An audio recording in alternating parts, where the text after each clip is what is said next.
Hello दोस्तों, आज हम देखेंगे कि सी में कैसे काम किया जा सकता है। सी का कंपाइलर मैंने ऑलरेडी इंस्टॉल किया हुआ है। इसमें यहाँ पे जो आपको दिख रहा है वो बोरोलैंड सी प्लस प्लस का एडिटर है और कंपाइलर है, जिसका थर्ड वर्जन इसमें इंस्टॉल किया हुआ है। बाय डिफ़ॉल्ट इसमें यहाँ पे no name dot C P P करके एक ओपन फाइल है, जिसको आप क्लोज भी कर सकते हो इधर से, और हम नया फाइल बना लेंगे। और सी में काम करने के लिए हम लोग जानते हैं, जैसे कि सबसे पहले सेव कर लेना है। तो सी के किसी भी प्रोग्राम को आप रन करने से पहले या तो काम करने से पहले सेव करने की आदत जरूर रखिएगा। फर्स्ट डॉट सी, जैसे कि हम कोई भी नाम दे सकते हैं और डॉट करके उसको एक एक्सटेंशन देना पड़ता है, जिसको सी मतलब कि जिससे पता चले कि ये सी का सोर्स फाइल है। ठीक है, यहाँ पे ऑलरेडी एक फर्स्ट डॉट सी मैंने बनाया हुआ है इस लोकेशन पे, इसलिए मेरे को वो राइटिंग के लिए पूछ रहा है। अगर आपको वो राइटिंग नहीं करना है तो आप नो कर दीजिएगा। मैं अभी यहाँ पे यस कर लेता हूँ। ठीक है, जैसा कि हमको सी लैंग्वेज में सिखाया गया है कि स्ट्रक्चर ऑफ सी में बाला गुरुस्वामी के चैप्टर 1 जो है उसमें दिखाया हुआ है कि सबसे पहला सेक्शन जो होता है वो होता है डॉक्यूमेंटेशन सेक्शन। ठीक है, जो कि स्लैश स्टार और स्टार स्लैश के बीच में लिखा जा सकता है या तो लिखा जाता है। ठीक, एक्चुअली इसको कमेंट्स बोलते हैं। कमेंट्स मतलब कि कंपाइलर इसको कंपाइल करता नहीं है, कंपाइलर इसको कंपाइल करता नहीं है। ठीक है, एक की जगह पे हम कहीं पे स्टार कर दें ताकि एक दिखने में अच्छा दिखे, बाकी इसका कोई ज़्यादा मतलब कि यूज़ नहीं है। हमेशा इस तरह से लिखने की याद रखिएगा कि C program for to print hello on screen. ठीक है, किसने लिखा हुआ है तो कि भाई मेरा नाम आ जाएगा। ठीक है, और डेट मैं डाल देता हूँ आज की, और वो हो जाएगी 24। ठीक है, तो इस हिसाब से आप डाल दीजिएगा।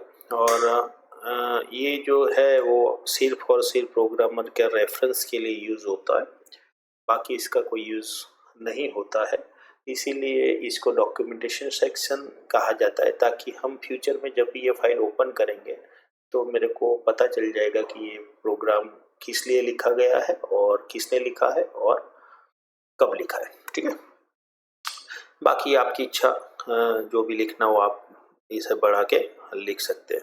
ठीक है, दूसरा सेक्शन होता है वो होता है हमारा अभी लिंक सेक्शन या तो लिंकिंग सेक्शन जो भी बोलते हैं, जिसमें कि ये जो मेन हमारी फर्स्ट डॉट सी फाइल है उसके रिलेटेड लाइब्रेरी फाइल्स को हम यहाँ पे उसके साथ लिंक कर सकते हैं या तो उसको इंक्लूड कर सकते हैं। और उसके लिए ज़्यादातर जो स्टेटमेंट यूज़ होता है उस वो हैश से शुरू होता है। हैश करके हम इंक्लूड करके यहाँ पे less than greater than sign, और यहाँ पे हमको जो भी अपना हेडर फाइल है वो हम यहाँ पे ऐड कर सकते हैं। सपोज कि यहाँ पे मैं लिख लूँ कि studio.h। ठीक है, तो ये studio.h क्या है तो कि भाई एक ऐसी हेडर फाइल है जिसको स्टैंडर्ड इनपुट आउटपुट फाइल बोला जाता है, जिसको हम अगर देखना चाहे तो इधर हम ओपन कर लेते हैं। यहाँ पे बिन डायरेक्टरी में नहीं है पर टर्बो C3 में इंक्लूड करके फोल्डर है, और इसमें हम जाएंगे तो इधर star.h कर लेते हैं। और आप देख सकते हो where is include studio.h where is my studio. ये रहा मेरा स्टूडियो, ये रहा।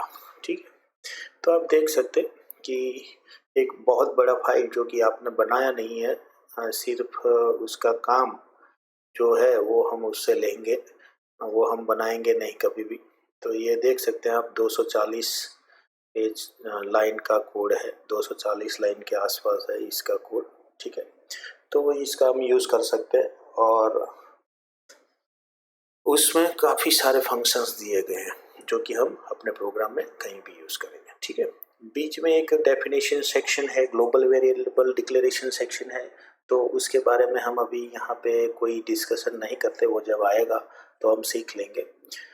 हमारा जो प्रोग्राम स्टार्ट होता है वो पहले मेन सेक्शन से शुरू होता है और मेन सेक्शन में भी हमारे दो पार्ट पड़ जाते हैं, एक ओपनिंग ब्रेसिस और दूसरा क्लोजिंग ब्रेसिस। ओपनिंग ब्रेसिस के अंदर भी दो पार्ट होते हैं जिसमें कि एक हमारा होता है एक variable declaration section, variable declaration section जो कि हम नहीं लिखते हैं। और अभी हमको करना है कि प्रिंट करना है स्क्रीन पे। क्या प्रिंट करना है? हेलो प्रिंट करना है, ठीक है।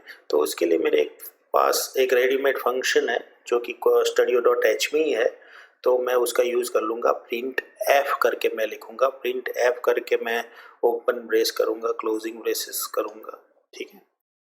और इसके अंदर मैं लिख लेता हूँ स्ट्रिंग के अंदर डबल इन्वर्टेड कोमा, स्ट्रिंग के अंदर लिख लेता हूँ हेलो, ठीक है। ओके, तो यहाँ पे ये मेरा पहला प्रोग्राम जो है वो क्या हो गया, लिखा जा चुका है, ठीक है। अब लिख लिया है मैंने, 8 लाइन का प्रोग्राम लिखा हुआ है, ठीक है।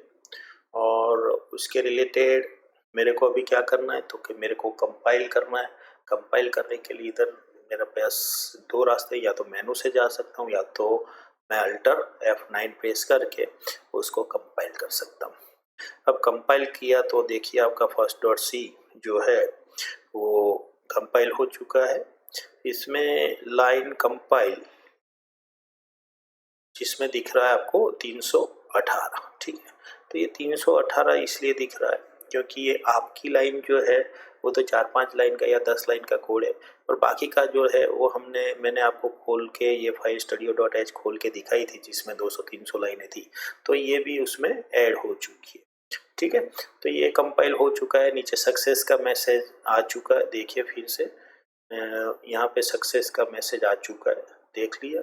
सक्सेस का मैसेज आने के बाद अब आप इसको रन कर लीजिए कंट्रोल F9 से।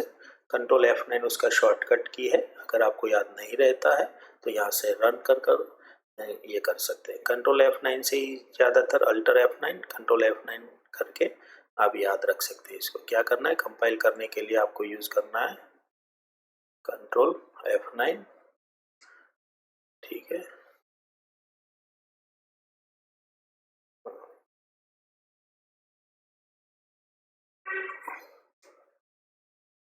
ठीक है, अल्टर F9 और कंट्रोल F9 करके रन कर दिया, ठीक है। तो मेरा प्रोग्राम ऑलरेडी रन हो चुका है। आउटपुट देखने के लिए मैं अपने एप्लीकेशन विंडो में जाऊंगा जहाँ भी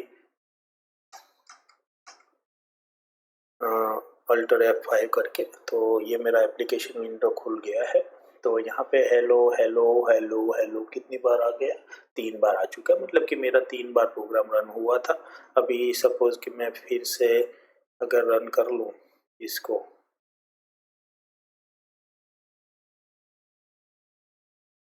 ठीक है, और फिर से मैं अगर उसको देखूँ मैं, तो देखो ये 5वीं बार आ चुका है। 1 2 3 4 5, तो जितनी बार रन करोगे उतना आपका प्रोग्राम आउटपुट आता जाएगा, ठीक है।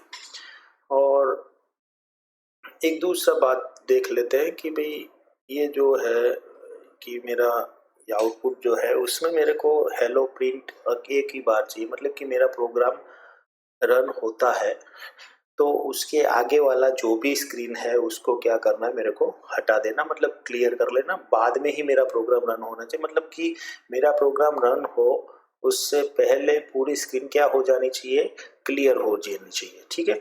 तो यहाँ पे देख लीजिए कि मेरा प्रिंट कहाँ होता है, यहाँ पे, तो उसके ऊपर मेरे को पहला क्या करना पड़ेगा, क्लियर करना पड़ेगा।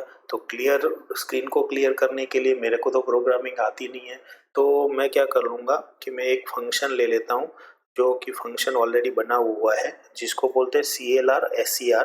और ये फंक्शन है, इसीलिए उसको मैं पैरेंथेसिस में बंद कर दूंगा और सेमीकोलन कर लूंगा। Each and every statement must and with the semicolon. Semicolon रखना जरूरी है वरना वो एरर दिखाएगा। ठीक है, अगर नहीं रखते हो तो आप देख लीजिएगा, एरर दिखाएगा वो। ठीक है, और एरर दिखाएगा तो आपको ये एरर पढ़ना है। नीचे आपको दिख रहा है 9वीं लाइन पे C9 9th लाइन पे आपको स्टेटमेंट मिसिंग सेमीकोलन। तो स्टेटमेंट जो है उसमें क्या है, मिसिंग है। ठीक है, तो आप देख लीजिएगा उसको।